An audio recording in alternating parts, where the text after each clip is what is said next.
Bon, on vous a prescrit un traitement pour casser vos crises de migraine. Vous étiez plein d'espoir.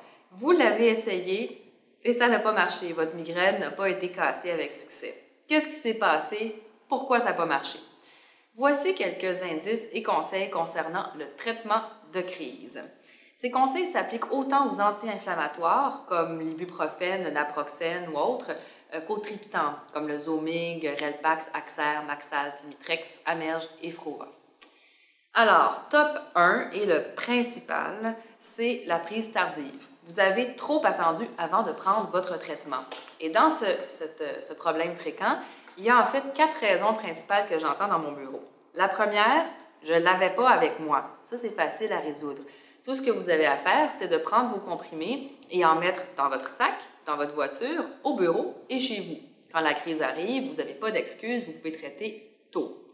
Deuxième cause, je ne savais pas si c'était vraiment une migraine, j'étais pas certain, je me disais que ça allait peut-être se régler tout seul. Comment identifier le début de votre crise? Rappelez-vous les indices migraineux. Est-ce que ça commence à taper d'un seul côté? Est-ce que vous avez un peu d'intolérance au son ou aux lumières? Si vous attendez d'avoir une crise flambée avec des nausées, voire des vomissements, c'est trop tard. Le médicament ne sera pas efficace. Troisième cause de retard de prise, j'ai eu des effets secondaires et j'hésite à prendre ma médication. Si c'est ça le problème, sachez qu'il existe plusieurs types de traitements de crise et que ce n'est pas parce que vous avez eu des effets secondaires avec l'un que vous en aurez aussi avec un autre. Faites le tour de toutes les options jusqu'à temps que vous trouviez celle qui vous convient et qui est efficace et bien tolérée.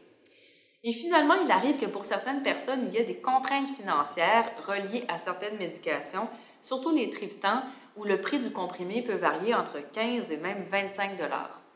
Pour régler ce problème, vérifiez avec votre médecin qu'il vous a prescrit un traitement le plus abordable possible et qui a une forme générique. Discutez avec le pharmacien. Et si vraiment le médicament vous paraît cher, réfléchissez. Si le médicament est efficace, vous sauvez votre journée. Est-ce que ça vaut l'investissement? La décision vous revient. Donc ça, c'était pour le problème de prise tardive des médications. Les deux autres problèmes, 2 et 3, sont réglés un peu de la même façon.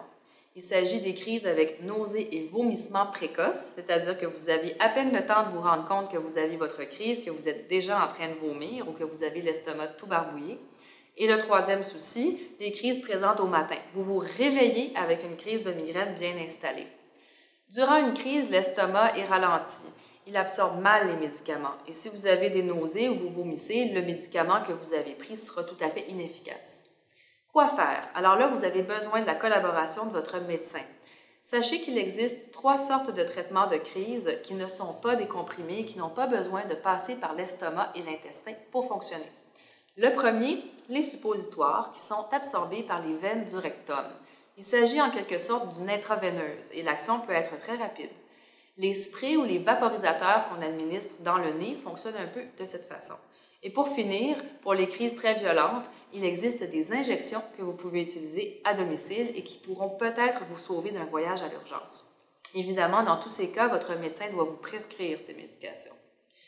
Pour finir, rappelez-vous que les crises menstruelles sont parfois plus difficiles à contrôler et que de toute façon, aucun traitement n'est à 100% efficace. Il y aura toujours une crise plus difficile à contrôler, peut-être dans un contexte particulier si vous êtes malade ou si vous avez eu un problème de santé ou un accident.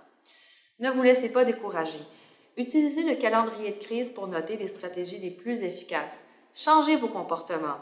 Évitez d'être passif et de vous dire que de toute façon, il n'y a rien à faire. En général, on arrive à contrôler les crises. Bon courage dans vos essais et c'est en vous informant que vous parviendrez à mieux casser vos crises de migraine.